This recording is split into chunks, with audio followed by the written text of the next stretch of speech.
Jeep reckons that their Cherokee was the car that created the SUV segment, which makes you picture the tough, rough off-roader this model used to be, but isn't anymore.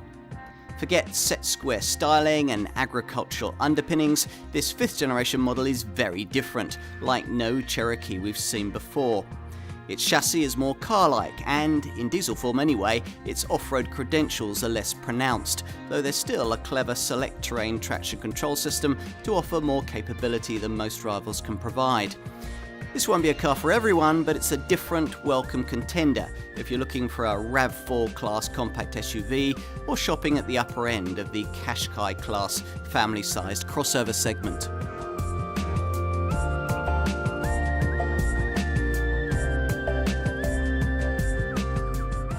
What can you say that hasn't been said already about Jeep's legendary Cherokee? Well, quite a lot actually, because as you can see, this 5th generation version is nothing like its boxy predecessors. Cherokee always used to be Jeep's bread and butter brand. This was the first car they launched in Europe, and it used to form their bedrock of the range until the Americans expanded it upwards with the Grand Cherokee and latterly downwards with Patriot and Compass models. Now, the brand will tell you that this vehicle's origins lie with the Willys Jeep that played its part in winning World War II, hence the since 1941 motif on this car's steering wheel. The company's tougher Wrangler model, though, has a more direct bloodline to that design. No, the Cherokee has always been a different kind of product, one born out of Jeep's post-war need to make its offerings suit a wider market, which was why in 1963 Willys Jeep underpinnings were used to create a model called the Wagoneer, a vehicle you could actually use as rugged family transport. That idea caught on, and when the brand saw the need to introduce a more affordable 2-door Wagoneer variant in 1974, they christened the car the Cherokee. Now, if you know the name, then the version you'll probably remember is the 2nd generation XJ design that sold for 17 years from 1984 and established the name Cherokee as shorthand for properly capable compact SUV motoring. 3rd and 4th generation KJ and KK versions followed in 2002 and 2008 respectively, sold as Jeep Liberty models in the USA, but still badged Cherokee in Europe. In truth, though, neither properly captured the spirit of the Mark II design. Time then for a version that does. A tough brief, given that a car of this kind must now live in a very different world and sell to a very different kind of customer from the one who might have been easily satisfied with an old XJ. Which is why this Mark V model, launched here in mid-2014 and sold as Cherokee everywhere, is such a very different car to its predecessors. Now, to be frank, it was always going to be anyway, given the Jeep brand's modern-day ownership by Fiat and the Touring company's preference for reusing platforms across its various brands. For the modern era, the Italians decided this model would be designed as a tarmac tool first and foremost, which is why it now sits on the underpinnings of an Alfa Romeo Giulietta hatchback. Yet signs of Cherokee DNA still remain, both in the unusual styling and also in a mechanical specification, which still aims to position this as the most capable choice in its segment. So, does it all add up? Let's put this car to the test and find out.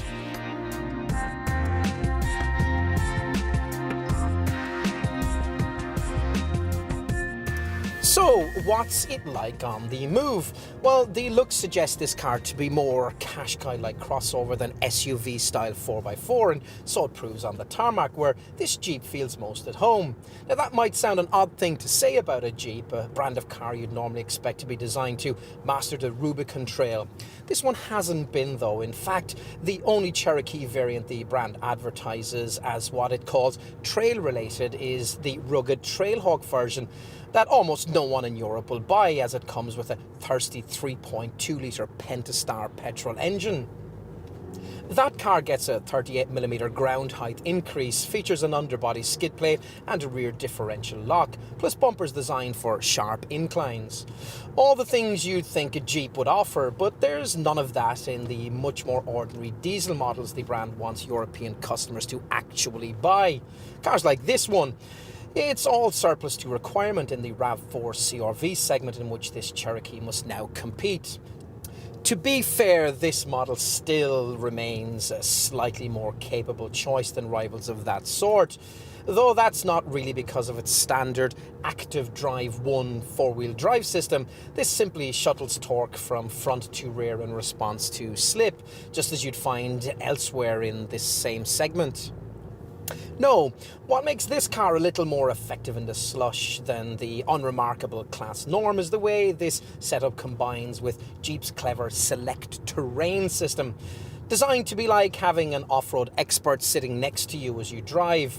With the push of a button on the select terrain dial, you can choose between a series of customized settings to suit the ground you're traveling over. On standard versions, there's snow or sand mud options if you're off-road, a sport option for on tarmac use, and an auto setting if you can't be bothered to choose. For a car that could manage a bit more, you'd have to opt for Jeep's extra cost Active Drive 2 4-wheel drive system that adds a low range gearbox and hill descent control to ease you down slippery slopes. The Active Drive 2 setup, though, isn't even available unless you're buying at the priciest top spec end of the diesel range, specifically a car with 170 brake horsepower version of the Fiat Source 2-litre Multijet 2 unit that all mainstream Cherokees must have. This is a variant only supplied with a 9-speed automatic gearbox. Is it really necessary to have all those gears? Well, you certainly won't be regularly using many of them. The first ratio only clicks in during aggressive launches, while the top 4 are there as overdrive ratios to try and relax the rather noisy engine on the motorway. In that respect, the auto box is worth having, as it makes this Jeep a surprisingly effective long-distance cruiser. If you don't want it, you have to have a variant with the 140 brake horsepower version of the 2-litre diesel, and here there's a choice of either an entry-level front-wheel drive variant or the 4x4 version that I'm trying here, both mated to a rather notchy 6-speed manual gearbox. The 2-wheel drive model is expected to be a minority choice, as its efficiency saving over this 4x4 variant aren't very great, though it is a bit faster, 0 to 62 miles per hour, occupying 10.9 seconds on the way to 116 miles per hour. This 140 brake horsepower 4x4 manual model's performance figures are pretty much the same as you'd get from the 170 brake horsepower 4x4 automatic, so rest to 62 miles per hour occupies just over 10 seconds, en route to just under 120 miles per hour. The only really significant downside to choosing this 140 brake horsepower model rather than the 170 brake horsepower version is the reduction you get in braked towing capacity, reduced from the 2,475 kilograms you get in the 170 version to 1,800 kilograms in the front-driven 140 model and just 1,600 kilograms in this 140 4x4 variant. Towers, though, will be pleased to find that a trailer sway safety system does come as standard. On tarmac, on poorer roads, the ride quality lags a little behind best-in-class standards, though, like the refinement, it does improve as you get faster. Nor is body control quite as good as the best crossovers and compact SUVs can manage. Having said that, though, this thing will obviously go a few places that a Nissan Qashqai wouldn't want to even look at. You can't have everything. There are positives, though. The brakes are excellent, and with either 320 or 350 newton meters of torque on tap, depending on the engine tune you choose, the 2-litre diesel engine rarely feels short of pulling power. That's one reason why you never approach the ridiculously large red hatched area on the rev counter. Now, I even quite like the steering, which has a bit of a welcome firmness to it, though that won't suit everybody. And in summary, well, somewhere in this design I think there's the potential for either a very good off-roader or quite an acceptable crossover class tarmac tool. Jeep's issue has been in choosing its priorities, where there is no conflict of objectives as with the top mud-focused petrol-powered Trailhawk variant, for example. You can see just what this Mark V model Cherokee can actually do. It boasts an approach angle of 29.9 degrees, a departure angle of 32.1 degrees, and breakover angle of 22.9 degrees, and with 221 millimeters of ride height can therefore tackle impressively tough terrain. Jeep developed this variant in the Moab Desert, and you know what? It really shows. As I've been saying, this standard diesel version is very different. It sits just 183 millimeters from the deck, and its respective approach, departure and breakover angle figures are much reduced, falling to 20.0, 25.9 and 20.6 degrees. The crossover class norm, basically. But then that's because most potential buyers want the crossover class norm. For them, this car is about school runs, daily commutes, shopping trips, and family weekend duties. It fits the brief.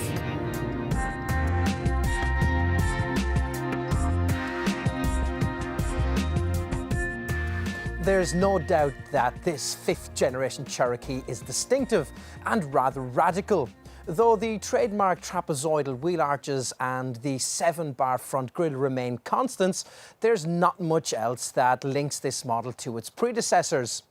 Jeep design chief Mark Allen had a different vision for this vehicle, and though it's one that may not please the brand's purists, it may well be successful in broadening this car's appeal in a demanding and fashion-led compact SUV and crossover market that simply won't consider boxy, rugged shapes anymore. The styling concept is delivered in two parts, with a smooth and flowing top half that extends down to this kink in the belt line that visually transitions you into the tough, durable lower body. Even the styling flourishes have practical application, like these slim daytime running lights positioned above projector headlamps. Well, they sit high for waterfording. The styling at the rear, though less controversial, is equally neat, based around these big LED tail lamps and a tailgate that extends right down to a rear bumper that incorporates fog lights and reflectors. Raise it and you'll be lugging your packages over a low loading lip into what is one of the largest cargo areas in its class. 591 litres in size. That's a little less than you'd get in, let's say, a rival RAV4, but equal in size that's offered by a Honda CR-V and is far bigger than the space you'd get in other potential competitors like Volkswagen's Tiguan, Ford's Kuga or Mazda's CX-5. You can also make good use of the space too, thanks to Jeep's cargo management system, which has a universal module rack on the side of the cargo area with hooks and a removable grocery bag.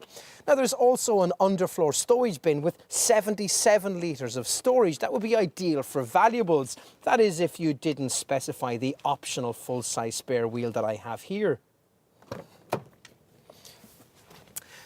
Need more space? Then your first option is to slide the rear bench forward, which increases your boot capacity to a very useful 741 litres, with a little extra still possible if you position the angle of this bench a little bit more vertically.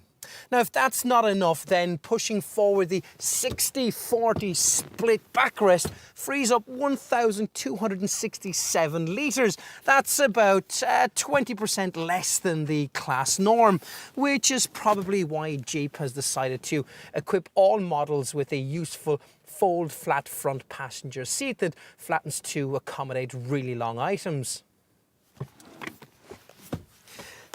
Take a seat in the rear, and the accommodation on offer is certainly class competitive, with pretty generous standards of headroom, provided you haven't specified the panoramic roof I have here that could brush your head if you happen to be 6 foot or so in height.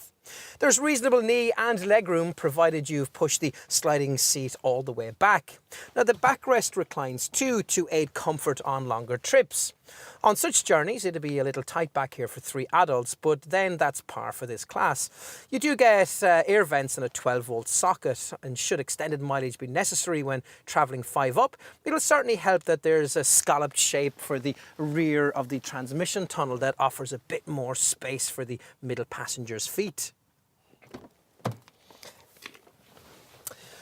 Up front, well, apart from the branded 3-spoke steering wheel, there's nothing that's especially Jeep-like here, which is perhaps why that wheel feels the need to parade its since 1941 motif. Still, it's neat and reasonably upmarket thanks to a design approach shared with the company's bigger Grand Cherokee model.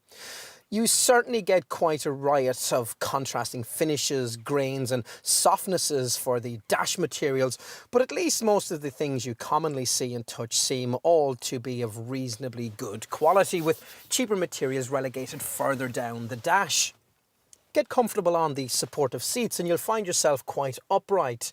Now, the steering column could probably benefit from a little more range in its rake and reach, but otherwise it's not too hard to find a decent driving position. Certainly all the major switchgear falls easily to hand and you view a clear set of instruments through the grippy leather trimmed steering wheel. Over-the-shoulder visibility could be a bit better. I could do also without the faux wood inserts on the doors, and some of the plastics are a bit shiny, but overall it's a good effort. Pride of place in the centre of the fascia is reserved for this Uconnect TFT colour touchscreen, 5 inches in size in entry-level versions, but biggest in class 8.4 inches in plusher variants like this one. It's borrowed from the Maserati Ghibli and is admirably clear and intuitive to use, with control systems that are easy to figure out, so you won't have to be delving into the manual every time you want to Bluetooth pair your phone or try to find a point of interest on the sat-nav. It's lightning fast too. You won't have to sit twiddling your thumbs for pages to refresh like you do in some rival systems. It's a practical cabin too, Jeep having done the smart thing and raided all of the Fiat Group's MPV know-how for this car, packing in a lot of clever storage solutions. So the glove box is deep and large enough to hold a tablet or a small laptop.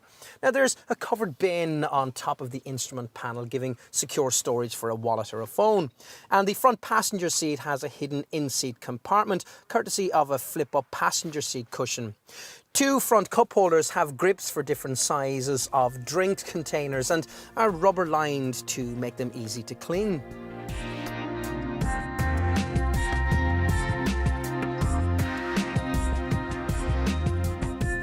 List pricing suggests that almost all Cherokee customers will be paying in the £25,000 to £35,000 bracket for the models that will account for almost all sales, namely the 2-litre 140 and 170 diesel variants. Now, a tiny handful of customers may opt to go further and choose the far more off-road oriented 3.2-litre petrol-powered Trailhawk version, for which a £35,000 budget is needed. Now, we'll focus here though on the diesel lineup, where there's a £2,000 premium to pay if you're looking at the 2-litre 140 version and, like most buyers, want to graduate from a front-wheel drive to a 4-wheel drive version. If you want the pokier 2-litre 170 diesel variant, you'll have to have it with 4-wheel drive and an automatic gearbox, which will take the asking price up to at least £30,000. On to the value proposition all of that represents. Now, to be able to accurately assess that, you need to appreciate exactly the target Jeep is aiming at here. Now, forget lower-end crossovers and cheaper small SUVs, cars perhaps like Nissan's Qashqai, Suzuki's SX4 and Kia Sportage. No, the Cherokee has its sights set above models like these and instead targets smarter, more sophisticated mainstream brand competitors of this kind. Here I'm talking about reasonably capable cars like Toyota's RAV4 and Honda's CR-V, as well as similar contenders that also have one foot in the softer Qashqai class crossover segment, models like Mazda's CX-5, Ford's Kuga and Volkswagen's Tiguan. So how does the Jeep stack up in comparison to vehicles such as these? Well, it's true that if you're looking at the volume 2-litre 140 diesel versions, you'll find that Jeep list pricing could see you paying up to a couple of £1,000s more to own a Cherokee. Now, against that, though, you have to remember that this is a better specified car that also offers you a fraction more space than the rivals that I've just talked about. Some potential customers may also be swayed by the Jeep brand equity in this segment and the sharper deals that the franchise network will probably be able to deliver. Now, if you're looking at the pokier 2-litre diesel 170 automatic version, well, the same kind of premium to own this Jeep over most of the obvious rivals I was talking about does still exist.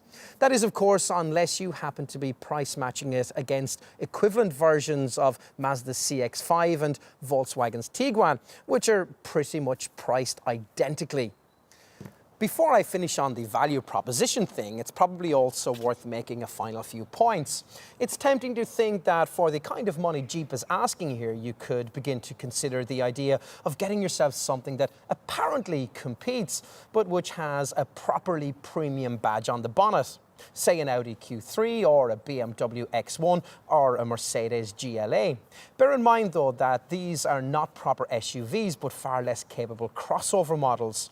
Also remember that they're significantly smaller and that you'll have to spend a lot more cash over the list price to spec them up to Cherokee levels.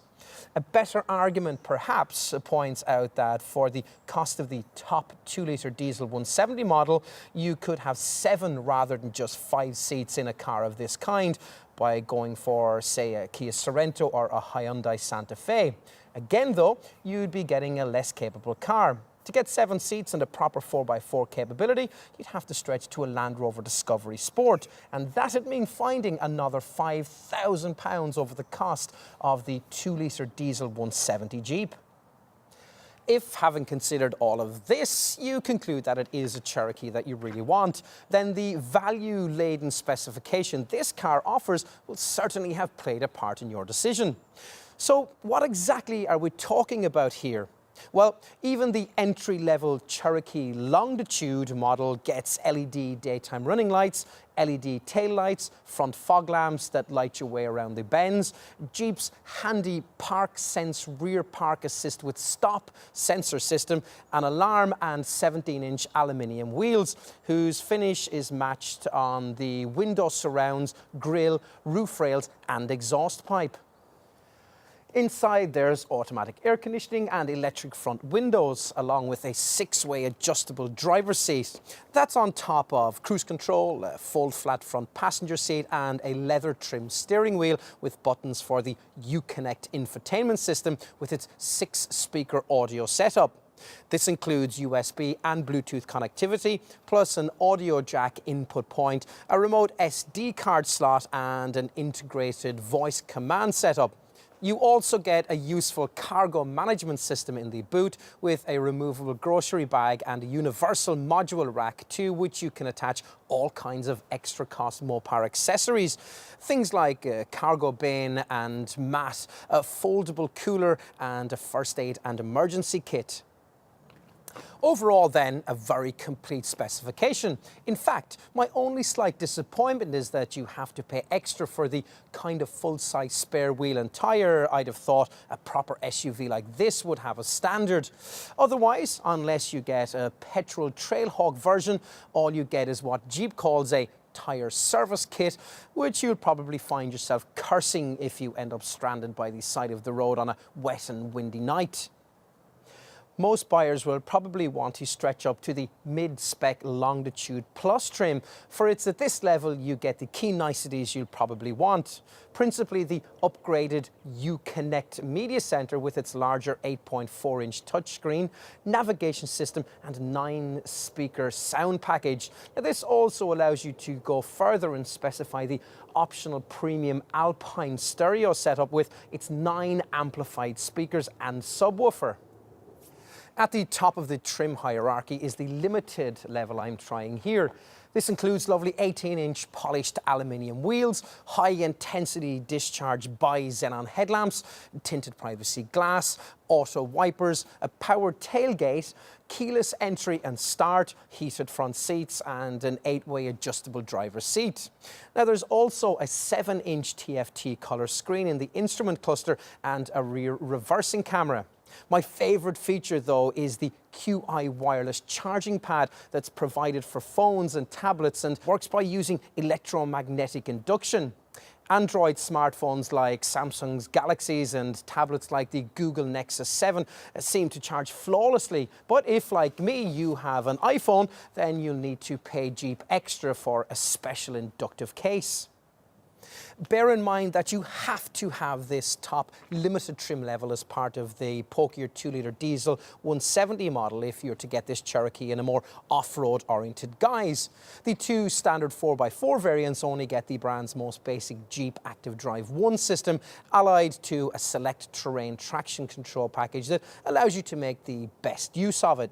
Go for the top limited spec diesel automatic though, and you can also specify your car with the more sophisticated Jeep Active Drive 2 four-wheel drive setup, which includes a low-range gearbox for particularly heavy going and hill descent control to ease you down steep slopes. Now, the result of all of this still isn't enough to get you a properly rugged Cherokee. Only the top minority interest petrol Trailhawk version is what the brand calls trail-related. But if you do get the Active Drive 2 setup, you can rest assured that you'll probably be getting yourself the most capable car in its segment. On to options. That QI wireless charging pad I mentioned earlier is an option on lower Cherokee trim levels, with other popular extra cost features likely to be Napa leather hide, the full-length dual-pane command view sunroof that I have here, and on limited models, a parallel perpendicular park assist system that'll get you into the tightest of spaces. If you're reversing out of a parking bay, you'll also be glad of a rear cross-path detection system that warns you about oncoming traffic. In talking of things like that, of course, we're getting into safety issues, something Jeep is keen to get to. For the experts at Euro NCAP told them they reckon that this was one of the very safest cars in its class. It comes with 7 airbags as standard, twin front, side and curtain bags, plus a driver's knee bag. And I was pleased to find that you get ISOFIX child seat mounting points for all 3 rear seats rather than just the outer 2. There's a stability control system to help you recover control if the car skids, and there's a rollover mitigation system. There's also tyre pressure monitoring, hill start assist to stop you from drifting backwards on uphill junctions, and a welcome EARS, Emergency Accident Response System. Trailer sway damping will come in useful too if you'll be fitting a tow bar and doing some towing. If you're tempted to go further, you'll find that Jeep has really gone to town with some of the high-tech safety options. These include a forward collision warning with crash mitigation system that scans the road ahead as you drive for potential accident hazards. If one is detected, you'll be warned, and if you don't respond or aren't able to, then the car will automatically brake itself, decreasing the severity of any resulting accident. At higher speeds, you'll appreciate the peace of mind of features like blind spot monitoring, which warns you if you're about to dangerously pull out to overtake another car. Then there's lane sense lane departure warning, which stops dozy drivers drifting out of their lanes on the highway, and adaptive cruise control with stop and go, which can keep you a safe distance behind the car in front on the highway, and if necessary, even slowing the car right down to a stop and starting it off again.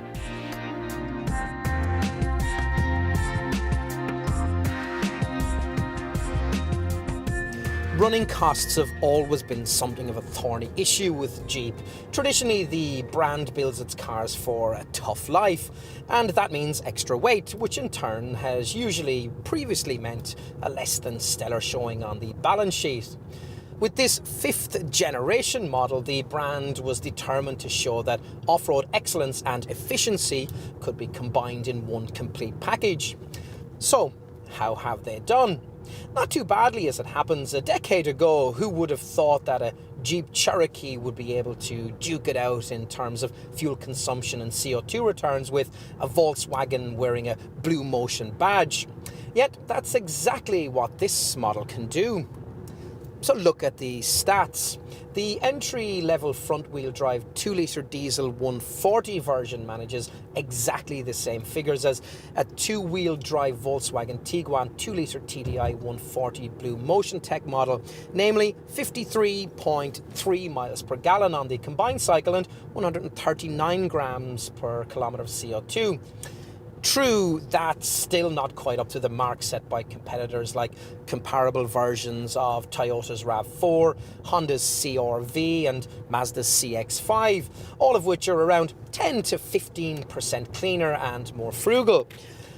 But it's still a pretty good effort from Jeep and puts this Cherokee comfortably ahead of other direct segment contenders like comparable front-driven versions of Ford's Kuga and Vauxhall's Antara.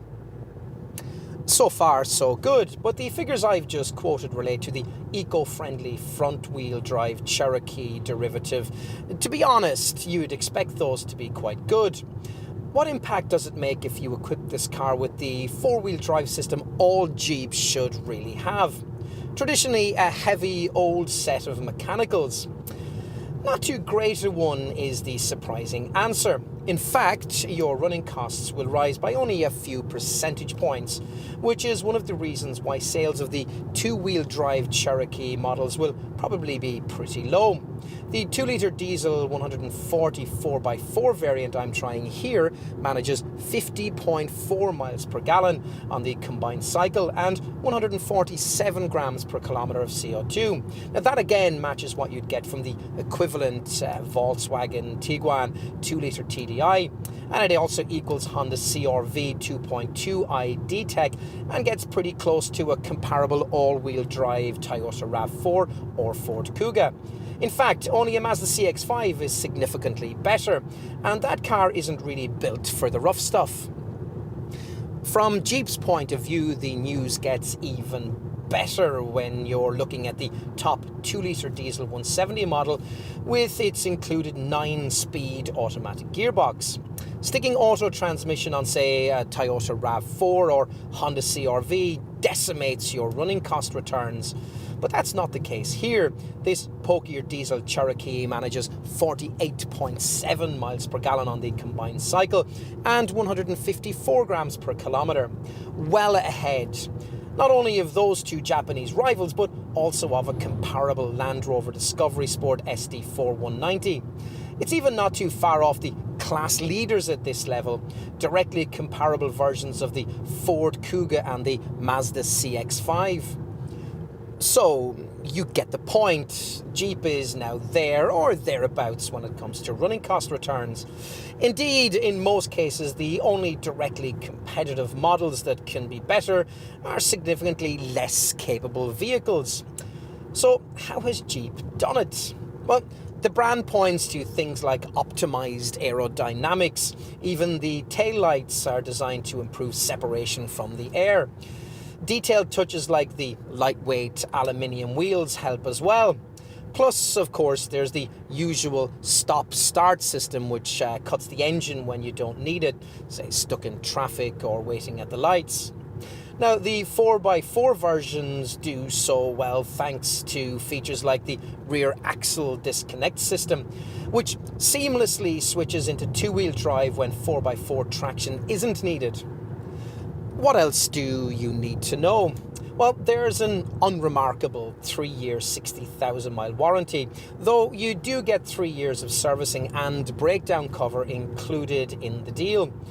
And residual values, well, inevitably, as you might expect, these won't be quite as strong as those of, say, Honda, Toyota or Volkswagen, but they should be matched for brands like Ford and also Vauxhall.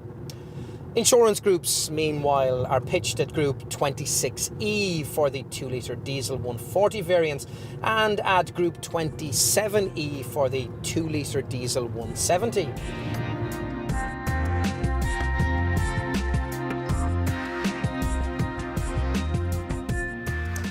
Progress. It isn't always welcome, but sometimes it's necessary. It's what created this 5th generation Jeep Cherokee, a car that simply had to evolve under the twin pressures of very different brand ownership and market demand.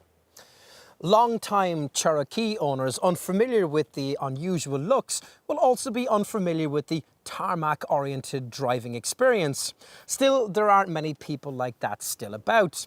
And the new brand converts Jeep is hoping to target will find this car easier to adjust to than any model it's made to date.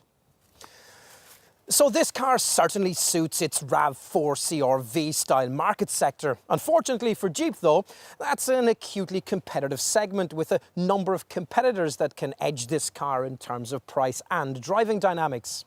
None of these though can match the sophistication of this car's select terrain traction control system. This car's equipment is also class leading, justifying premium pricing you'll probably be able to get a deal on. A very different Cherokee then, a world away from the square, fairly unsophisticated thing that Jeep owners used to have to justify when friends asked them why they hadn't chosen something more sensible. Yes, older Cherokees certainly used to be big-hearted and fun, but they were also a little crude. This one isn't. Buy it and your neighbours won't start wondering if you're about to buy yourself a shotgun rack, a bowling ball and a barbecue to cook squirrels on. In fact, with this Mark V model, it's almost as if Jeep has skipped a couple of generations in development. True, the good old boys with webbed feet and banjos probably won't like it. Potential buyers accustomed to a little more sophistication, though, may want to give this some serious attention.